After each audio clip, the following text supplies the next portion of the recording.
Harry Potter random Libby things. Harry Potter lives. Libbed. The boy who lived. The boy who lived. The boy who lived. Excuse me, Professor Flitwick. Could I borrow wood for a moment? Harry shifted guiltily in his seat. Hermione looked flustered and immediately started fussing about her copy of Flesh-Eating Trees of the World to find out the correct way to juice Snarglepuffs. Ron, on the other hand, looked sheepish, but also rather pleased with himself. Flesh-eating trees. Looking pleased with oneself. That sounds so bad. Hermione, I've been thinking and... Then quite suddenly, as though following orders, he rolled up the mat, stuffed it inside his robes, and hurried to the door of the classroom. Oh my, Hermione! I've been thinking! Harry's stomach did yet another backflip.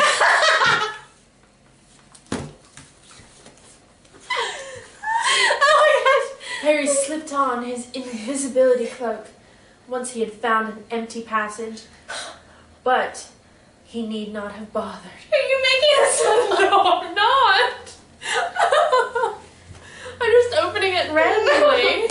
Slipping and stumbling, they followed Hagrid down what seemed to be a steep, narrow path. And how could the boy, or anybody else, know about the cave or penetrate its protection? Its protection. I'm serious. I really am serious. And how could the boy or anybody else know about the cave or penetrate its protection? Oh my god! Stop, stop, screamed Lockhart, but Snape took charge. It's happening again now. Oh my gosh, so many innuendos! Once he thought he saw a burst of fire at the end of a passage and twisted around to see if it was a dragon. But too late. They plunged even deeper. Umbridge has been reading your mail, Harry. There's no other explanation. I've been reading your pervy mail, Potter. I think so, said Dumbledore, who was looking at Mr. Crouch with mild concern. I want you to take this.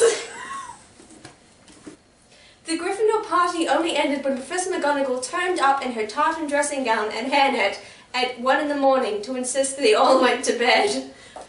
Oh, it's you, Professor McGonagall, and... ah. Ron gasped. Ah, said Lupin. We are so inappropriate. You're in luck. Am I? Hagrid came back, his long hair and beard sopping wet, wiping the water out of his eyes. Hiding, are you? I'm coming to get you. Yes, said Hermione, now sounding a little nervous. Oh. Harry raised his right hand, hesitated, and then waved it energetically in front of Dumbledore's face. Harry barely slept that night. The dormitory was empty when he reached it. You, said Ron, teach us to do it.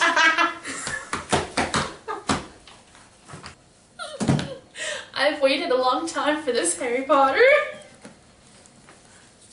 I love this so much. Say please. I've changed my mind, muttered Ron, picking himself up from the floor for the 6th time. I never want to ride on this thing again. It has nothing to do with weakness. All right, Harry? What's a bummer? What's a bummer? I don't know, said Harry, shrugging. Maybe Malfoy. He'd think it was a laugh. I was joking, said Harry evasively. Snow was swirling against the icy window once more. Harry looked up at Ron. This is starting to sound like a really bad fan fiction. Loved it, said Lupin briskly. He threw his cloak over his head and strode out of the clearing. Ah, said Xenophilius. Hermione stared at him. Wow. Was that a line? Yes. And the 4th ball...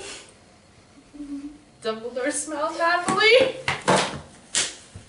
She was at my hearing. She works for Fudge.